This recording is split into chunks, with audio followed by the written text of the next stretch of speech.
It was the Fever and the Sky. Caitlin Clark plays for the Fever.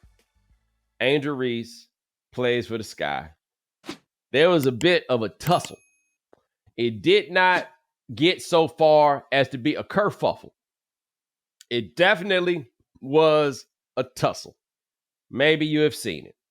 And the events are as follows. Angel Reese setting up to get an offensive rebound.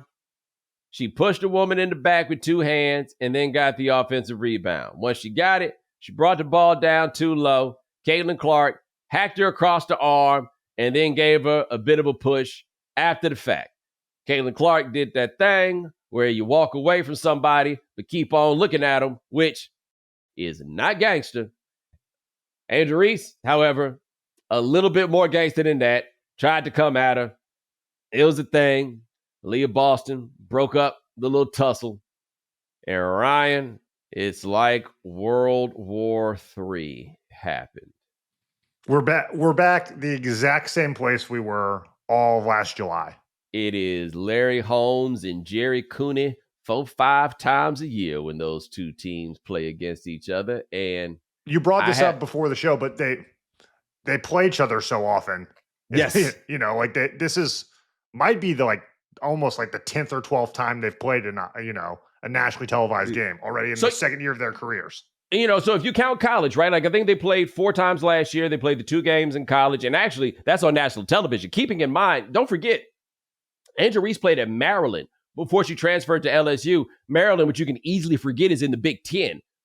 So they were playing against each other there also with Caitlin Clark being at Iowa. You and I also talked about this before the show. There is a magic bird element, obviously, to these two players. The problem is Angel Reese ain't no Magic Johnson. Good player, not Magic Johnson. These are not players of the same stature. They're not it. Like, and that's not an insult to Angel Reese. No. Caitlin Clark's different, right? Like I think that's something that a lot of people just need to come to terms and understand here is much of the why Caitlin Clark and not other people is that the other people are not Caitlin Clark. Like strictly talking about this is basketball. She's it, right? But for a lot of people, some in media, some not, this takes on the Bird Magic characteristic. And I actually just thought about this. Ryan, can you imagine if Magic and Bird played in the same conference? Yeah, I didn't even. Yeah, I guess they only met up once in the championship, right? In their college careers. In the college career, they met once, and then they met 3 times in the finals in the NBA. But imagine, rather than Magic being on the Lakers and Bird being on the Celtics, what if Bird was on the Celtics and Magic was on the Sixers? Yeah, they play each other again. 4 times a year. We, as a society, we would have combusted. We would not have been able to handle that, and I know that. Because we can't even handle Caitlin Clark and Angel Reese. And this is in an era where we're supposed to be better than we were back then. 40 years ago. Oh, my God. I can't. I need some help here. I need somebody to tell me how we going to do this, or at least how I'm going to do this, or perhaps how you do it. And maybe I'm asking you the question in the wrong medium to get a true answer, but I need somebody to give me some game on this. I'm begging you. How can I follow the WNBA without being online? There's got to be a way, because being online for the WNBA, it makes me want to drown myself. I hate all of you, every single one of you, whatever side you happen to be on. I can't stand you. I can't. And the biggest reason I can't stand online WNBA discourse, it's hardly ever about basketball.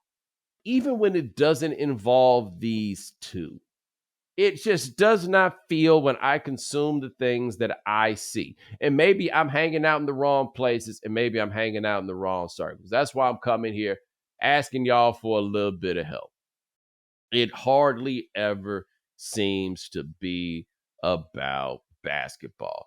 And then when it's not about basketball, it don't even really feel to me like people can allow themselves to be honest about it's not really basketball kind of stuff, or it is just kind of basketball or whatever it is. And I just find my head spinning, right? Like this thing that happened with Caitlin Clark-Angel Reese this last time, it was a basketball tussle between two people that I don't think like each other. Okay. I don't think that's so big.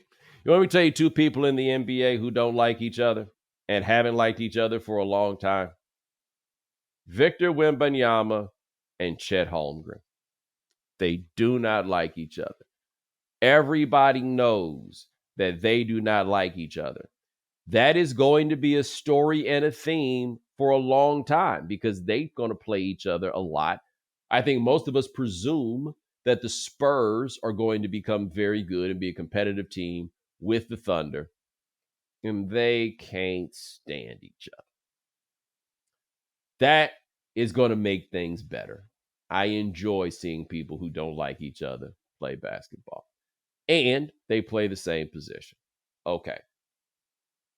I have no idea how you could watch what has transpired in the Angel Reese, Caitlin Clark Chronicles since that championship game, which I guess was in 2023.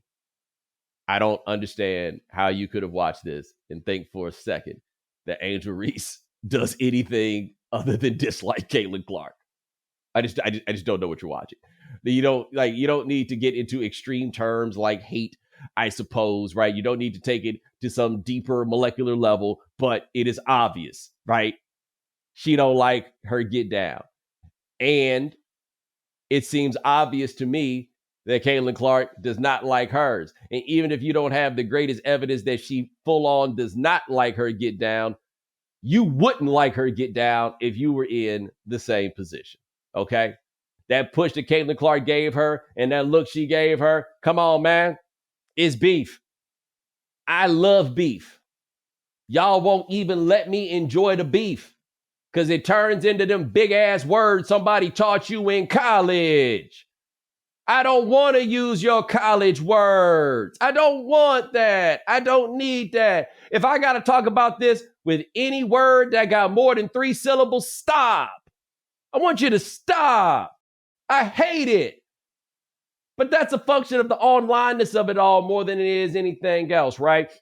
So how can I find a way to get to where this game is going? Because look, summer's coming, baby. I ain't really going to be watching no baseball like that. I think I could get into this. I've been really trying to find my way to do it. But my typical entryway into stuff now at this point in my life is through the internet. That's how we do things. The internet is a generally terrible place, but with this league, it's an insufferable place. A horribly insufferable place that's only going to get more insufferable because Caitlin Clark is only going to get way better. And if she gets way better, then the people who like her get more insufferable, and the people who don't, whoo, man, that's tough because I have more interaction with the people who really don't like her. And I don't be wanting to talk to them about this stuff anymore. Don't like it. I don't enjoy it. There's got to be a better way. It's one of those things where like sports in life have serious problems and unserious problems. Yes. Nothing is worse than when people make an unserious problem very serious. And I believe that is a fair characterization of what is going on. Again, in both Angel directions. Reese and Caitlin Clark not liking each other is an unserious problem. It is. But on both sides, correct, it's become parasocial, right? Is that the word? Where you feel like these people are your friends? Yes, that is the word. Right? On both sides, it's become parasocial, but I fully understand why those who are more inclined to have an affection for Angel Reese are very leery and skeptical of those who have jumped on the Caitlin Clark wagon, especially if you have always been a fan of this league and now all of a sudden you look up and you see all these new people. And a big part of why these new people are here is not simply that Caitlin Clark is good. It's also that Caitlin Clark is good and Caitlin Clark is white. The problem is, I don't have a counterfactual example of a black player that could have been as much of a phenomenon as Clark is. You know what I mean? Like, I don't know if you take Caitlin Clark and you make her black, how much of it is different.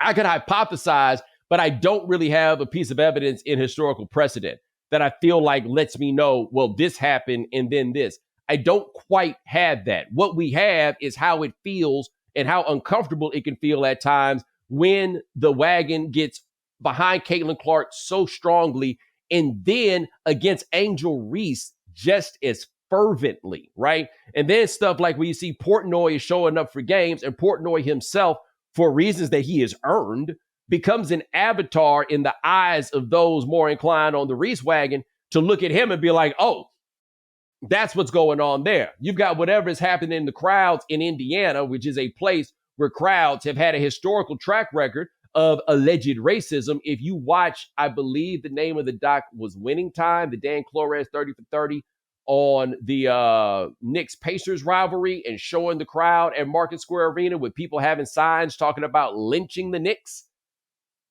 Yeah. Like, a lot of things are coming together here to make this worse than it is, or worse than it has to be. Chicago even then becomes an interesting place because Chicago is the city of the sky. And I remember when it was that ridiculous op-ed that was written about the fouls against Caitlin Clark last year. What you had to remember is, the Chicago papers, the sky is the hometown team. But another hometown team for Chicago is the Big Ten. Basically all the Big Ten graduates, especially in that pocket of the Big Ten, right? It gets a little different when you start talking about like Maryland and Penn State and stuff like that. But Caitlin Clark's a hometown player for Chicago in a lot of ways too. It all just turned into so much. And I didn't think we were going to be doing this again this year. I thought that some of the pushback against Clark from some sides would mellow a little bit as like they're showing more personality from her. Like, we're getting more stuff online with her interacting with her teammates. I've always said a big thing that was going to happen with her that nobody was really going to talk about was that clearly she never really hung out with any black people before. And now this has changed because she's now in the WNBA, not playing for the University of Iowa. Like, there's a lot of stuff that's going on, and it doesn't feel like anybody's having a good time. Like, the league got bigger, which is what so many fans of the league wanted. And I told them, I don't think you want us to show up. Well, we're here and you're not having fun. The new people have come. They're not really having fun either. This has got to get fun. I'm just asking you, how do I get into this league or do this in a place where it is fun? Please help me.